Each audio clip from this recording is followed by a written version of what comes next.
আপনারা যে কোনো পার্কেই যান না কেন সর্বপ্রথমে এই সবচেয়ে বড় উঁচু যেই রাইডটা থাকে সেই রাইডটাতে চড়াটা সবচেয়ে ভালো। যেমন এইখানে এই রাইডটা সবচেয়ে উঁচু, বা নর্মালি পার্কগুলোতে এই রাইডটাই সবচেয়ে উঁচু থাকে, এই রাইডটাতে চড়াটা ভালো। এর ফলে কি হয়, এর ফলে আপনি যে এ, পুরো ভিউটা আপনার চোখের সামনে ভেসে ওঠে। তো সেই ভিউ অনুসারে আপনি দেখে শুনে তারপর সবগুলা বাকি সৌন্দর্যপূর্ণ জায়গাগুলোতে আপনি যেতে পারবেন খুব অনায়াসে। আপনি একদম উপরে থেকে পাখির চোখে সবগুলো দৃশ্য আপনি দেখতে পারবেন। তো দেখে তারপর আপনি যে জায়গাটা বেশি সুন্দর, আপনাকে যে জায়গাটা বেশি আকর্ষণ করেছে বা যে জায়গাটা আপনার কাছে সবচেয়ে বেশি ভালো লেগেছে, সেই জায়গাটাতে আপনি ঘুরে ফিরে দেখতে পারবেন, সময় পাস করতে পারবেন। তো এইখানে দেখেন অনেকগুলো মূর্তি আছে। যদিও এলাকাটা হিন্দু অধ্যুষিত, এটার এই বালুরচর পার্কের একটু সামনে রয়েছে। ভালো কথা, এতক্ষণ যাবৎ আমরা ইন্ট্রোডিউসই দিই নেই, এটা হচ্ছে বালুরচর পার্ক। যদিও অন্য একটা নামও এই পার্কের আছে, তবে এলাকার মধ্যে এই পার্কটা বালুরচর নামেই পরিচিত। এই পার্কটাতে অনেকগুলা স্ট্যাচু দেখতে পাচ্ছেন। তো এই স্ট্যাচুগুলা যদিও হিন্দুদের জন্য বা ইসলাম ধর্ম যারা বিলং করে তাদের জন্য একটু দৃষ্টিকটু মনে হবে, কিন্তু এই এলাকাটা হিন্দু অধ্যুষিত এলাকা। এই এলাকাটার একটু সামনে সাবদি নামক একটি স্থান আছে। তো সেই সাবদির এলাকাটা হিন্দু অধ্যুষিত এলাকা, সেই জন্য এখানে অনেকগুলা স্ট্যাচু ওরা রেখেছে। যেমন এখানে দেখতে পাচ্ছেন, এটা একটু পূর্বে আমরা অনেকগুলো স্ট্যাচু দেখেছি। এখানে কতগুলো খরগোশ, খুব সুন্দর অনেকগুলা খরগোশ। তারপরে এখানে দেখা যাচ্ছে আপনার কতগুলা পাখি। আরেকটু আমরা সামনে যাব, তারপরে দেখি এখানে দেখা যাচ্ছে আপনার একটা হল রুম রয়েছে। এখানে কেউ যদি অনুষ্ঠান করে বা কোনো বিয়ে, জন্মদিন, কোনো সুন্নতি খাতনা বা কোনো যদি উৎসব, কোনো কেউ যদি অ্যারেঞ্জ করতে চায় তাহলে তাদের কাছ থেকে এই জায়গাটা নেওয়া যায়। এই জায়গাটা নিয়ে যে কোনো অনুষ্ঠান আপনি চাইলে আয়োজন করতে পারবেন। এখানে একটা ময়ূর দেখা যাচ্ছে, খুব চমৎকার। যদিও একটু আগে ময়ূরটা পেখম মেলেনি। এখানে দেখা যাচ্ছে একটা আপনার সুইমিং পুল ওরা করেছে, এটা খুবই চমৎকার। আপনি যদি গ্রীষ্মকালে এসে থাকেন বা শীতকালে, যদি গ্রীষ্মকালে আসলে আপনি সুইমিং পুলে ভালো মজা করতে পারবেন। তো খুবই চমৎকার, খুবই চমৎকার একটা সুইমিং পুল। মোটামুটি অনেক বড় একটা সুইমিং পুল ওরা এখানে রেখেছে। তারপরে সুইমিং পুলের একটু আশেপাশে আমরা যদি ঘুরে দেখি তাহলে দেখেন এই সুইমিং পুলে এখানে এসে আপনাকে টিকিট কাটতে হবে, টিকিট কেটে সুইমিং পুলে প্রবেশ করতে হবে। আর এই সুইমিং পুলের পাশেই কোনো ভিজে যাওয়ার পর সুইমিং পুল এর ড্রেস চেঞ্জ করার জন্য আলাদা, পুরুষদের জন্য একটা রুম, মহিলাদের জন্য ফিমেল একটা রুম, দুইটা রুমই আছে। যে যা রুমে গিয়ে রুম চেঞ্জ করতে পারবেন। সুইমিং পুলের পাশেই রয়েছে নামাজের স্থান। তো আসুন, আমরা নামাজের মনে হয় সময় হয়ে গেছে, আমরা নামাজ পড়ব। নামাজ পড়ে তারপর আমরা বাকি ভ্রমণ করব। যারা নামাজ পড়েননি তারা নামাজ পড়ে নিতে পারেন, আর নামাজ পড়ে থাকলে আমাদের সাথে থাকুন। আর যদি নামাজ না পড়ে থাকেন তাহলে নামাজটা পড়ে নেওয়াটাই উত্তম। নামাজ পড়া শেষ, আমরা চলে আসলাম এখানে। শিশুদের জন্য চমৎকার অনেকগুলো রাইড রয়েছে।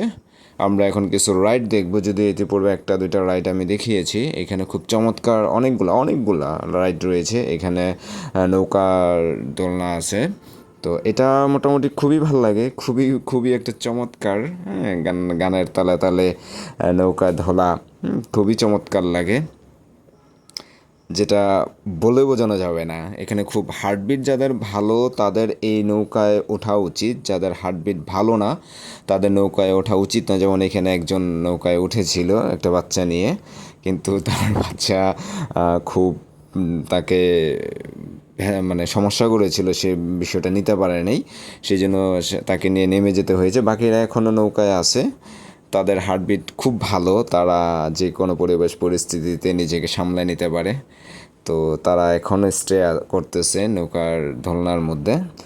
নৌকা দোলনাটা প্রথম খুবই ভালো লাগে, কিন্তু একটু পর যখন খুব বেশি জোরে দোলা শুরু করে তখনই তো প্রবলেমটা হয়। তার আগ পর্যন্ত ভালোই লাগে। আরেকটা রাইড দেখুন, এটা হচ্ছে নাগরদোলার মতো। নাগরদোলা অ্যাকচুয়ালি না, ঘূর্ণার মতো, বাচ্চারা শিশুরা সবাই উঠতে পারে। খুব চমৎকার একটা পানির ঝর্ণা রয়েছে, খুবই চমৎকার, খুবই সুন্দর একটা ঝর্ণা। বিকালবেলা খুবই ভালো লাগে। খুবই চমৎকার। এরপরে এখানে রয়েছে শিশুদের জন্য আপনার স্লিপার, শিশুরা এখান থেকে যে বাচ্চারা এখানে উঠতে পারবে, বাচ্চারা উঠে এখান থেকে স্লিপ করতে পারবে, খুবই চমৎকার, বাচ্চারা খুবই মজা পাবে, খুবই সুন্দর একটা জায়গা। এখানে স্লিপারের পাশেই রয়েছে আপনার আরেকটা রাইড, বাচ্চারা এখানে ওঠার জন্য। এবার অনেকক্ষণ হলো, এবার আমরা চলে যাওয়ার পালা। অনেকক্ষণ ছিলাম এখানে, আপনাদেরকে অনেক কিছু দেখানোর চেষ্টা করলাম। এর মাঝে অনেক কিছু গ্যাপ, ভুল ত্রুটি থাকতে পারে, আপনারা আসবেন দেখবেন।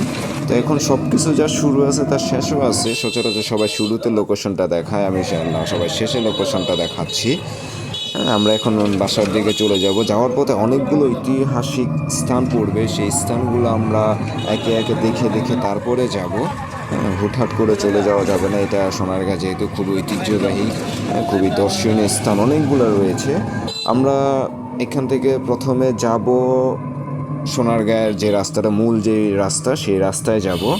এটা হচ্ছে আপনার হাজির মোড় বলা হয়। হাজির মোড় থেকে আমরা এখন সামনের দিকে যাচ্ছি ঐতিহাসিক বাজার, সেটা হচ্ছে আপনার কাইকেটেক বাজার। এটাকে বলা হয় গ্রিনটাং রোড। আপনারা অনেকেই ইতিহাসের বইতে পড়েছেন। এটা সেই ইংরেজদের আমলে প্রায় 200 থেকে 300 বছর পূর্বের এই রাস্তাটা তৈরি করা হয়েছিল। এটা হচ্ছে ঐতিহাসিক কাইকেটেক বাজার, বাজারের ব্রিজ। এই ব্রিজে প্রতিদিন বিকালবেলা প্রতিদিন আপনার চটপটি ফুচকা পাওয়া যায়, অনেক দর্শনার্থীরা এখানে আসে। জায়গাটা খুবই মনোমুগ্ধকর। বিকালবেলা যদি আপনি আসেন, এটা হচ্ছে ব্রহ্মপুত্র নদীর উপর অবস্থিত। ব্রহ্মপুত্র নদীর উপর যেহেতু, সোজা কথা একটা নদীর উপর যেহেতু, এটা খুবই চমৎকার লাগে। আর বিকালবেলা ঠান্ডা বাতাস আপনার প্রাণ জুড়িয়ে দেবে। আমরা আস্তে আস্তে চলে ব্রিজটা কভার করে ফেললাম। এটা হচ্ছে এই যে এখানে যে বাজারটা দেখছি, এই যে গাড়িটা আসতেছে, এটা হচ্ছে কাইকেটেক বাজারের রাস্তা। একটু সামনে ওই যে বাজারটা দেখা যাচ্ছে, দেখেন একটু খেয়াল করেন, এখানে যে বাজারটা দেখা যাচ্ছে এটাই হচ্ছে কাইকেটেক বাজার। যে বাজারটা 200 থেকে 300 বছর যাবত এখন পর্যন্ত টিকে আছে, তার ঐতিহ্য ইতিহাস বুকে ধারণ করে। খুবই চমৎকার। আমরা এখন আর একটু সামনের দিকে যাচ্ছি, বাজারটা ক্রস করে ফেলেছি একটু সামনে। আর এইখানে যে বাজারগুলো আছে, যে রাস্তা দিয়ে যাচ্ছে, এই রাস্তাটা সামনে গেলেই আমরা আরও যে দর্শনীয় স্থানগুলো পাবো, সেটা হচ্ছে আপনার এখানে ডিগ্রি কলেজ আছে, একটা কলেজ আছে। তারপরে আমরা ক্লাস 5ম শ্রেণীর পাঠ্য বইতে ছিল আপনার সুলতান গিয়াসুদ্দিন আজম শাহর মাজার। এই রাস্তা ধরে এই যে দেখেন সুলতান গিয়াসুদ্দিন আজম শাহর মাজার, মাত্র 1 কিলোমিটার। যারা যদি সময় থাকে আপনারা চাইলে এখান দিয়ে যেতে পারেন। মাত্র 1 কিলোমিটার দূরে সুলতান গিয়াসুদ্দিন আজম শাহর মাজার।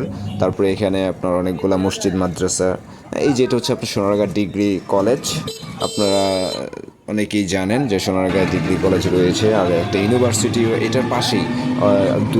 প্রায় 1100 বছর আগে আবু শাহ তাওয়ামা নামক একজন ইসলামিক চিন্তাবিদ সোনারগাঁয়ে ইসলাম ধর্ম প্রচার করে। এটার পেছনেই তার অবস্থান ছিল, একটা ইউনিভার্সিটি ছিল। তো আবু শাহ তাওয়ামা যে ইউনিভার্সিটি স্থাপন করেছিলেন, উনি সেখানে এটার পেছনেই। এলাকার মানুষ এটা অবশ্য অনেকেই জানে না, এটাকে এখন আমরা আন্দারগোটা নামে চিনে থাকে। এটা যে ইউনিভার্সিটি ছিল, কালের বিবর্তনে হয়তো অনেকেই ভুলেই গেছে।